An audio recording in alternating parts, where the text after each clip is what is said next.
Good morning, good afternoon, or good evening, depending on where you're joining us from. And a lot of webinars start that way, but we mean that. One of the things that we have really enjoyed over these last couple of weeks is seeing how many people and where they're coming from. So please already pile on the comments. Tell us where you're joining us from today.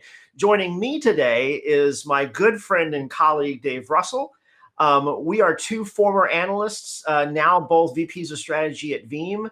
Each week, we're looking at different industry trends and then trying to apply that in the real world. And towards the back of the session, we'll also talk a little bit about how Veeam feels about some of that as well. This week, we are talking about, Dave, what I know is one of your favorite topics, digital transformation.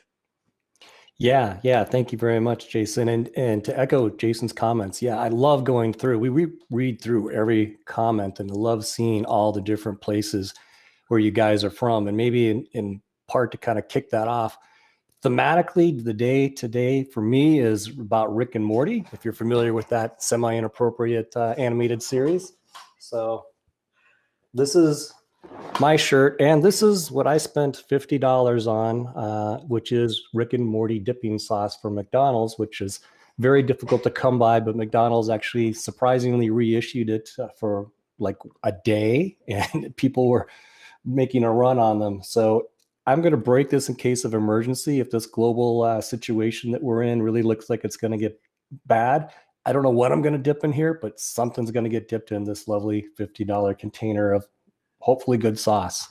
But the next thing that I love outside of something better than a please. Yes, probably something different. But Jason's right. Do love digital transformation.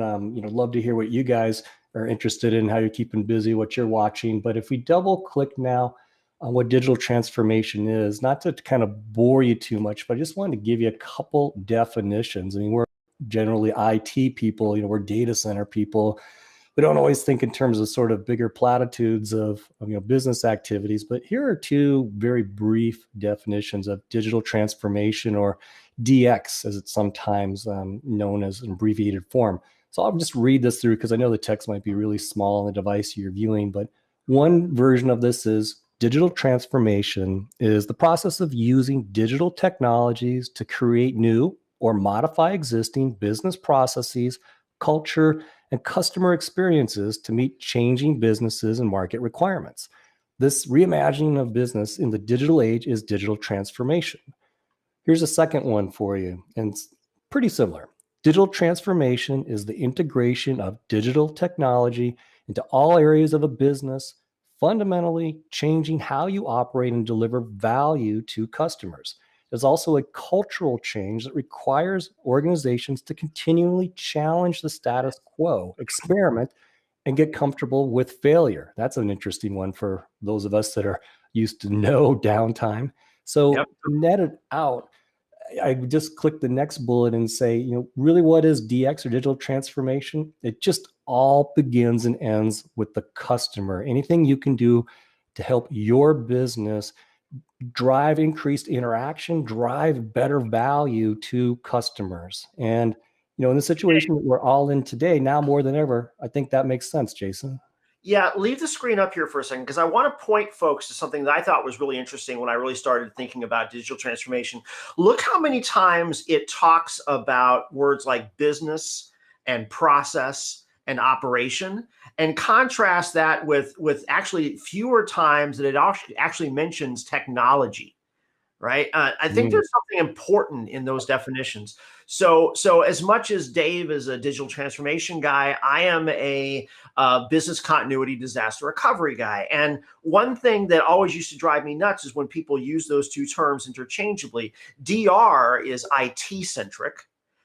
Business continuity is business centric. And in fact, when I did my certified business continuity planner cert, of the 10 disciplines of certified business continuity, only 4 of them have to do with technology. I would argue that same thing holds true in digital transformation, that it starts with, you're right, it starts with the customer, but it starts with the business process and then working backwards to what IT do you need in order to accomplish the business process. And that's a very different way than saying, okay, what are we going to upgrade in our data center this year and call that digital transformation? Yeah, that's a great point. And, you've got some real data to walk us through here, Jason. Let's kick it over to you to tell us, how did we get this data and what does it mean? Yeah, well, you put two analysts on a project, you got to go run some research. I mean, that's just kind of what you do. And in this particular case, so Veeam has for the last several years contracted with a third-party research firm. So we wanted an unbiased data set. And in this year's data, some of the areas that we added some questions in, since Dave and I, this was our first year to really be part of the project, was we went out to over 1,500 enterprises around the world. Probably pretty much equally distributed between APAC, Europe, and the Americas. All of them were enterprises, 1,000 users and up, many of them, many more, tens of thousands and up. And we asked questions around what were your challenges, what were your goals? And one of the areas we looked at was around digital transformation. And this question I thought was really interesting because digital transformation is such an overused buzzword. So we asked these enterprise decision makers, what does it really mean to you? And why are you going through this journey that we call digital transformation? And Dave, you preach on this quite a bit. How does this unpack for you? Yeah, I mean, I really like this slide because the top respondent here of the selections for the question, which positive impacts do you believe digital transformation can have within your organization? Number one was transform customer service. And right off the bat, customer right in there goes to the heart of the definitions of digital transformation. And I love the idea of thinking customer-centric first. I liked your point or analogy on business continuity, disaster recovery. DR is about the bits. BC, or business continuity, is about the business. I mean, it's, to your point, it's four, or what did you say, four some out of the 10 disciplines were technology. Technology, right? And some of the others dealt with culture, right? How do you change the culture of the company month in and month out, year in and year out, so that the business would be more continuous, more durable? And I think that you see the same thing here. If your focus is customer service, your focus is transforming business process, and by the way, everyone's focus is delivering cost savings. But when you think about that customer-centric lens and not starting from what do we have, how do we make it better, but instead start with what do we want? What are we trying to accomplish? And then go back and assess, do we have the right technologies that'll let us do the things for our customers that we want? That's how I see this slide. Does that ring true for you as well, Dave? Yeah, it does. And I like the second one, which it says transform business operations and processes, which part of transformation implies that it's not going to be an easy journey or without some risk and some potential challenge. And I like the comment that already came in during the stream here from the lovely Gibson. It says, thanks for pointing out failure. Failure is a seed for lessons learned, for growth and transformation. Good stuff. And I would say that's how we all got proficient from a technology perspective. We've all broken things or done things that had side effects, which is a nice way of saying, maybe created more harm than good. Yeah. But you learn, right? You learn experientially. You learn by making mistakes. You get smarter by trying things. And I think when it comes to digital transformation and how those responses laid out, it's a process. You already, I believe, used the word journey, and I think that's really appropriate. There's a technologist named Fred Moore, and he says, digital transformation is like going to the gym. You don't do it once, you do it on a continual basis. It's not a checkbox like, oh, we've implemented digital transformation anymore, to your point, like we've implemented cost reduction or we've implemented security. Security is ongoing forever, as we've talked about in ransomware. Yeah, in fact, why don't we switch to that next slide, because the next slide actually talks about, where are you on the journey? I thought a couple of things were interesting. You and I just got done saying you never actually arrive, right? Yeah. Whether it's security, whether it's business continuity, whether it's kind of like I've got 3 kids in their upper teens to low 20s, and I can't imagine one of them saying, "And now you are an adult," right? I mean, you never actually finish. that journey, right? And so I was actually surprised by the number of folks on the data slide that said, 23%, 1 out of 4 organizations said that they are mature or fully implemented in their disaster recovery, in their digital transformation journey. I'm much more interested, honestly, in the 52%, the half of organizations that say they're still in process, and even more so the 16% that say just beginning. You can work that all the way back to 8% they're still talking about. Now, I wish they weren't still just talking about it. I wish they were, something was in motion. But it is interesting to find out, even in 2020, as we look at such a pervasive buzzword, that so many organizations are still in flight. And I think that's okay. Yeah, and I like always looking at, the converse of things, and you look at only 1% said that they haven't started. So the one thing that I like to mention about digital transformation, again, we're all technologists, but I think it's important for whether you're a manager or an admin or however you find your role in the data center, to appreciate that digital transformation is real, meaning there's almost without a doubt that there's some level, if not various different DX or digital transformation initiatives that are already in flight, and no doubt other initiatives that will get updated or put into practice, to try to deal with this situation that we're all in right now. So it is happening. And just as business participants, we should be aware of it. And as data center professionals, there's no doubt. I mean, the word digital says it all. There's no doubt we're going to play a role in this. And so I always like to say, you want to do things consciously, or as our chief technology officer, Danny Allen, likes to say, one of his big phrases is, we should do things with intention, meaning we should decide to go and do something and not just react. Here's the same situation. I think it's important to be aware of digital transformation because it's important to the business. It's important that we support it well. And it's important to understand, that it's going to be an evolution. It's going to be a journey. Really quickly, there's a question that came up, and I'm not even sure that I can answer it appropriately, but I do want to address it. And it's from Connie Santos. She's asked, how can we transform call center processes? And I'll apologize right off the bat, Connie. I'll give you some thoughts I have, and maybe Jason, you've got some additional ones.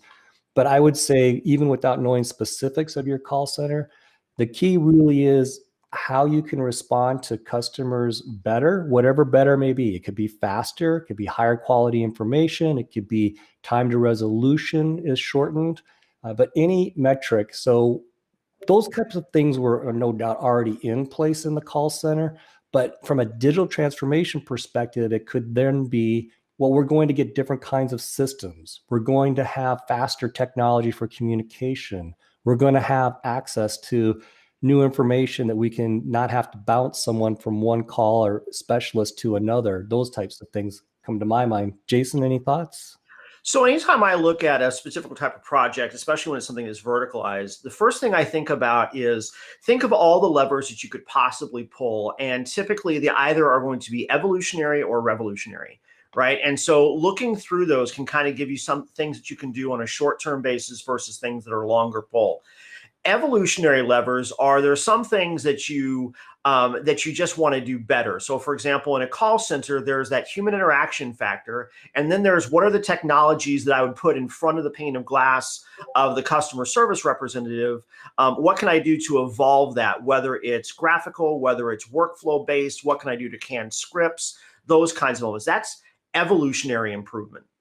Revolutionary improvement is when folks say, hey, we're going to get rid of the humans and put everything through an automated press one, which, by the way, I hate. I absolutely detest those. And American Airlines is my biggest one that I'm beefing with right now. But anyway, there's concepts of evolutionary, what can we do better?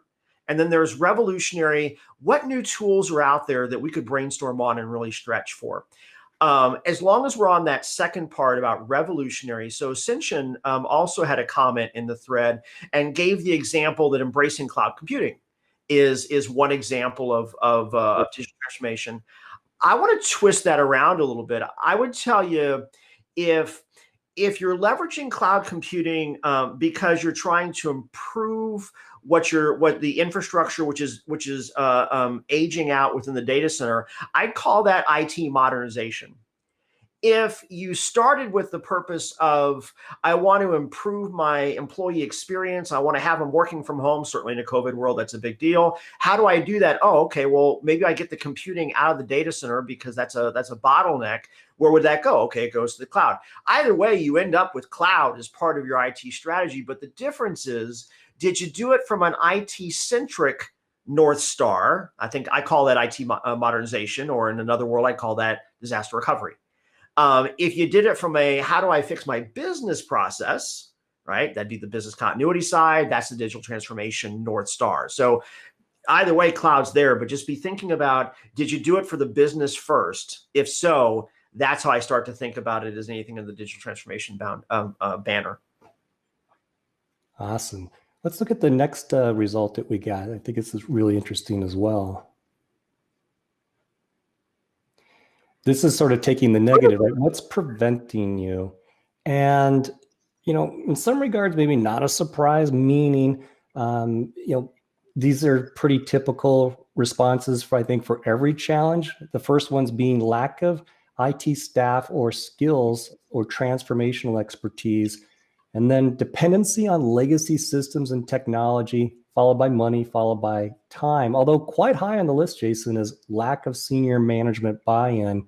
If I just pause on that quickly, the lack of senior management buy-in at 27%, I would almost assert, if people don't buy in, their replacements will be bought in. Okay, so two things I got to mention on that one. First of all, you're spot on. Remember, by the way, that in this particular survey, the respondents could answer as many of these as they wanted along the way. So when we see, so the numbers don't add up to 100%, right? That's one key point around that. If 27% said lack of senior management buy-in, so easy, that means 1 out of 4 organizations didn't have senior leadership as part of the buy-in for that. I would argue that if you had senior leadership buy-in, you'd have senior leaders saying, what skills does the organization need? You'd have senior leaders going, how much more money do we need? How do we free up time that we need? I mean, everything else arguably comes from senior management, which is one of the reasons why many of the talks that we have here are really designed for that senior leader as part of the conversation to maybe even grease the wheels for what the IT pros are already trying to accomplish down in the trenches. If you put the slide back up, let's flip it around and make it an optimism slide. If these are the things that are slowing you down, then think about, okay, so what skills do you need to accelerate your digital transformation journey along the way? What kind of things do we need to do to remove legacy systems from the picture? This is where we go right back to cloud computing again, right? From a skills perspective, are you enabling your employees? One of the kindest and I think most insightful things that our boss, Danny Allen, said right when COVID came in and locked down, he said, once a week, find some area to do growth, right? Whether it's start going to the gym when you haven't, or read books more often, or do something. But every week you should have a personal growth goal as part of these quarantine times. And I thought, I never would have thought of this as an opportunity to grow. But if I did that, all of a sudden skills and expertise become less. Hopefully it's one of the reasons why folks are listening to this podcast is as an opportunity to grow. Yeah, no, it's a good point. And, we didn't know this when we, instrumented the survey and the responses, but, the sort of lack of IT, staff skill, awareness, et cetera. I'm inserting the word awareness into that first response. That's in part, why we wanted to do this episode, this live stream on digital transformation. Digital transformation isn't something that, we're going to be able to teach in 30 minutes, but it's just important to be aware of the journey, the appreciation of it, really rests with all of us. And a little closer to home, Jason, I loved the second response of legacy systems being an impediment, in the sense that that's something closer to home, right? That is something that, as data center people, IT geeks, we've been used to wrestling with for some period of time. So the hope would be that as you try to transform your business initiatives, Yep. you are doing some things differently. Could be cloud computing, it could be any number of things. And if we shift gears a little bit from a Veeam perspective, want to kind of walk you through where we think we can help Yeah. and support whatever your initiatives may actually be. So if we bring up the next slide. But before you get into the Veeam Speak, I want to just throw a nugget out there. Another industry data point. Most industry analysts will tell you that IT organizations spend between 68 and 82% of their time and their dollars maintaining the status quo. Running the business. Very little headroom for doing the kind of stuff that you want. Yes. Right. So everything we talk about around IT modernization for the sake of the transformation, it's about if you can get rid of those legacy systems and reduce what you're spending in time and effort on the stuff that's already there, you have more to do with what you want. Anyway, so just take that away for what it's worth. Now let's talk about the Veeam, because in our case, our language is it just works, right? So if you're spending less time on backup, you could do more with it. Dave, we got something to talk about for there, right? Yeah. If we bring up a graphic here and just walk through this, I'll just build this out. And that was actually a perfect segue, Jason. You think about business, the so-called run, grow, and transform. Run, kind of keep the lights on. To your point about just maintain operational standards. Grow kind of speaks for itself. Seek to do a little bit better, a little bit more of whatever goods or services that you're invested in delivering to market. And then transform is the radical. And you may never get to transform, or you may only get to that point every decade or so in business. But our goal at Veeam is to, as Jason alluded to, allow you to do the run portion easily. In our world, it all begins with data. Yep. We ingest the data, we bring it into the Veeam availability suite. We provide then services that are really all protection based, right? So that's really where Veeam comes into play. We ingest data, we were able to back it up, we were able to replicate it, we're able to deliver it to other locations for long-term retention. From there, we apply management, policy-based management that delivers data services. We leverage an ecosystem of integrations through things like our Universal Storage API and through our integrations with various automation tools. But it's about policy-based management. It's about automation and orchestration. But here's where we start to now shift a little bit. All of that is initially in an availability context, meaning backup, recovery, replication, and failover. But by virtue of having a good copy of your data and the ability to leverage that, we can then begin to move into DX, or digital transformation, to unleash the latent capability of data, to provide improved customer experiences via reusing data, to enable new products and services, improve customer intimacy. And part of how we do that, just two kind of secret sauce aspects of that, is cloud mobility and portability. And I think really the first episode on this, David Hill and I had a discussion on that, where Veeam's format is self-describing and portable, can shift across hypervisors, physical, virtual, or many different clouds. And the second aspect of that is something that Veeam actually pioneered in terms of being able to instantly mount machine images. And now in the latest release, Jason, we can mount data even faster. So take us through what we think of or call data labs and how that fits in here. Yeah. So, and again, remember the guidance we gave earlier. There's two concepts when you're modernizing any aspect of IT. There's evolution and revolution, right? So everything we're talking about on the left-hand side of this graphic is evolution, which is how do we improve things that we have right now? How do we improve backup? How do we improve visibility? And then there's all the stuff that you want to do. That's the revolution. And to Dave's point, Data Labs is revolutionary.